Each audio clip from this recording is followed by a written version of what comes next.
Okay, so this is the article that my group was assigned to read. It's titled Peer Network Strategies to Foster Social Connections Among Adolescents with and Without Severe Disabilities. Basically, the article is about having these peer network groups with students mixed together with and without severe disabilities, and it's just to improve social skills among the group. All right, and then before we start talking about the steps to do so, first give you a little bit of an introduction of peer networks. A peer network involves establishing a cohesive group of 3 to 6 peers who meet formally and informally with a student with severe disabilities um, for guidance and ongoing support from an adult facilitator. Basically, it's having a group of peers with the student with severe disabilities just to foster friendships and having an adult there in order to make sure everything's running smoothly. At these weekly network meetings, the students are supposed to converse with one another and participate in enjoyable activities for the whole group. They're there to practice appropriate social skills and to plan time to connect with others throughout the day and after school. So this isn't a group that's just organized to work on social skills during that session, but also to foster friendships that'll last not just during the school day, but also outside of school, just to encourage social skills and friendships among the entire group. Peer networks are designed to be especially responsive to elements essential to fostering adolescent friendships. As I said before, just to ensure that everything that individuals with severe disabilities have the same opportunities that individuals without disabilities have. All right, and then there's 10 steps in order to launch and maintain peer networks. The first step is to gain support from school administrators and fellow educators. This step is crucial, and that's why it's the first step. Just because if you don't have the support, these groups are not going to be able to be successful or even functional. Yeah, like if school administrators aren't supportive of this, there's going to be no way you'll be able to do any after school things or anything really out, like even during the school day, pulling people out of class or a lunchtime. It's going to be very difficult. And if you have the support from educators as well, not just yourself, but others in the building with you, if these students happen to have a time where they're in a class together, say like an elective or something, they could possibly be paired together during that elective in order to maintain and foster that friendship. The second step is to identify students with disabilities who would benefit from a peer network. This means this is just looking to see what students would benefit from it. In my personal opinion, most every student would benefit from having a peer network. I really can't think of an example right now of somebody who wouldn't.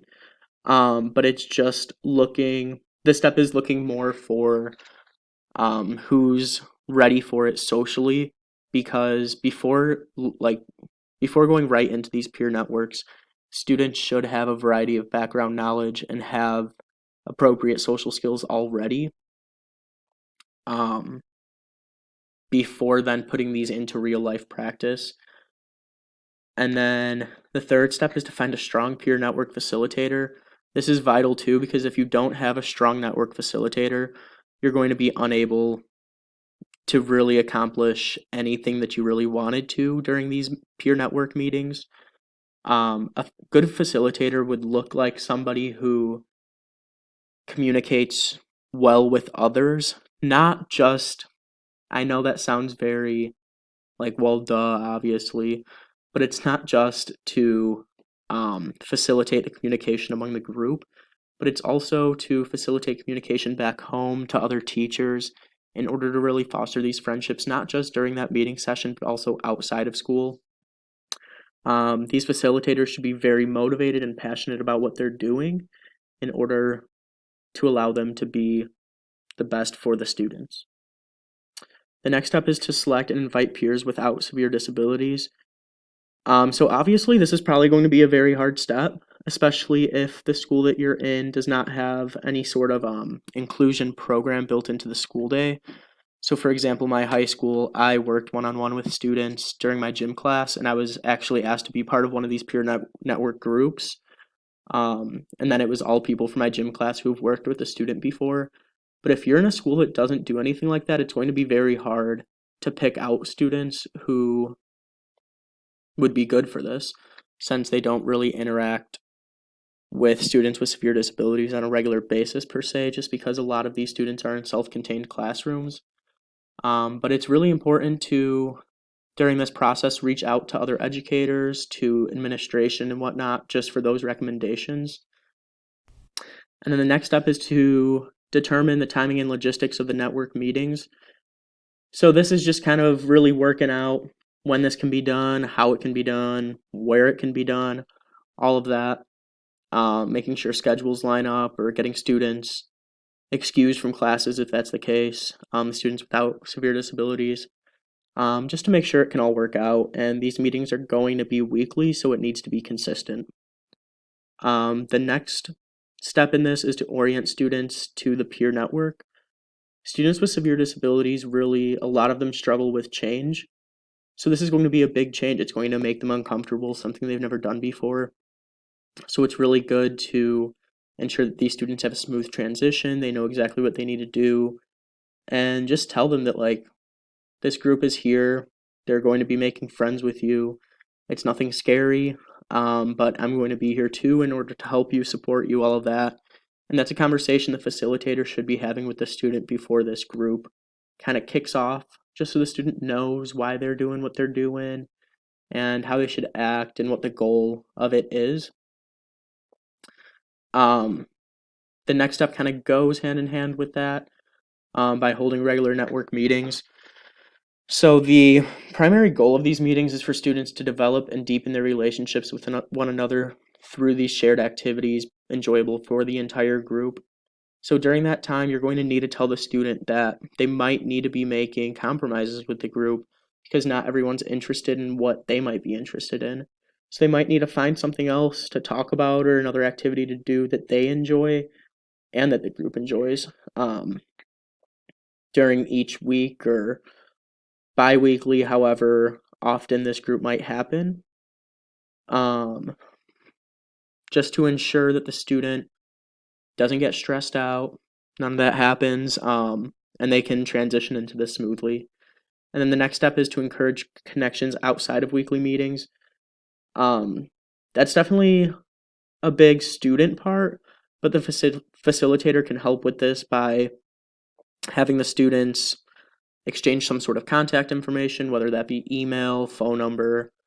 I know, depending upon the school, some students might be uncomfortable with giving their phone numbers out, but email works fine, even if it's school email. They can definitely get the point across, and those connections outside of the meetings, not just outside of school, but even in the school. Like, if you see them in the hallway, say hey, have a short conversation. Just make sure that the students without severe disabilities know that they're here to make the student with a severe disability feel a part of the school, feel like a normal human being walking through the hallways, just like everyone else his or her age. And then the next bullet point is to invest in ongoing reflection efforts. So this is mostly for the facilitator to make sure they know what's going well, what's not going well, what they can do to change, all of that stuff. And then you can also build these reflections into the group time to ask the group, hey, how's it going? How do you think this is going? If the student really shows an improvement and they're really clicking with the group, and you can tell that they're really hanging out outside of the group a lot, these sessions don't really need to be as facilitator intense. And say if they're all eating lunch together anyway, they might be something that may eventually be able to fade out. But you shouldn't fade them out completely. You should still have these facilitated discussions among the group, just to make sure everything's going how it's supposed to, and you have somebody there to track the progress of what's going on. And then, the last bullet point ties into that previous one exactly, maintaining the peer network over time, for exactly what I've said before. And then this is just a checklist that kind of goes over all of those 10 steps that the facilitators should be going towards and checking off, just to make sure that they've covered everything during this time. So things like introductions and backgrounds, having students introduce themselves, make them feel comfortable. If a fun introduction activity is desired, doing just some icebreakers during the first time, just to make students comfortable knowing that they're all peers, they all are interested in the same things as you. Just because we might be different on the outside doesn't mean we're different on the inside. We all have the same wants and needs. Then the next one is about discussing goals. Great thing to have a little poster up maybe during these sessions, or just a reminder on like an iPad or something of what the goals for the meetings are. The next one is addressing any support and communication strategies. This one is good to bring up to the entire group, just so all students know kind of how each other is working during this social network system. Another big thing to make sure to address is confidentiality. This one and the one below it, other expectations, go hand in hand. Because confidentiality, you need to make sure that all students know that as friends, you don't really talk about each other behind each other's backs and whatnot. And it's important to respect each other, not use offensive language or offensive terms. Make sure we're all being appropriate, especially during these, as well as maintaining privacy among the group just to make sure these friendships can be successful and last. And other expectations go hand in hand with this because some students might be uncomfortable in certain situations, so just letting each other know of things that they like, don't like, and making sure that that's addressed during this. Scheduling these social contacts, making sure you have a time to contact the group, each group members, that's very straightforward, as well as scheduling regular meetings, making sure they're scheduled once a week at the same time, same place for the most part, to keep consistency. And then the last one is a goal that should happen during every session is the discussion and questions. Asking students what they're excited about, concerns, questions, what they hope to gain from the experience, all of that stuff, and that's something that can be run through before every session, just like, hey, what are you guys excited about for today? Are you guys worried about anything? Do you have questions about anything? And what do you want to gain at the end of this? Kind of that stuff. That's great for every student to do. Every point that I've talked about is not just for students with severe disabilities, but should also be mentioned to students without severe disabilities, just because they're new to this whole process too, and just because they're not quote-unquote disabled doesn't make them better than anyone, doesn't mean they know any more. They all need the same, every student in this group needs the same orientation, just to make sure that they know exactly what's going on during this. And this next point is just how facilitators can aid in making these social connections. It's all pretty straightforward, but I'll review it a little bit. Just modeling for peers how to initiate and continue conversation. So being that facilitator, modeler, highlighting strengths of the focus student, that should be done probably one-on-one, just telling them exactly what's going on and making sure you plan activities around the student's strengths. And then the next one is helping students recognize the interests they have in common, so being a facilitator again. These are all pretty much concepts of being a good facilitator, but then prompting students to use particular social communication skills, redirecting students' comments toward other group members, so again, being a facilitator, suggesting adaptations to activities to promote participation of the focus student. So if the focus student isn't into it or they suggest an activity that doesn't work, it's important to make the group aware of that and let the group know, hey, maybe we can do this activity, but let's do it this way instead, just so everybody can be involved. And then helping peers understand the intent of behaviors, so knowing why they're doing things and identifying ways students might connect with one another throughout the week. Like I mentioned earlier, if they have classes together, making sure they say hi to each other in the hallway. But again, the title of this was Peer Network Strategies to Foster Social Connections Among Adolescents with and Without Severe Disabilities. And it's a great thing to do in any school, not just high school, elementary school, and whatnot too, just to educate students and make everyone aware, as well as help students develop social skills.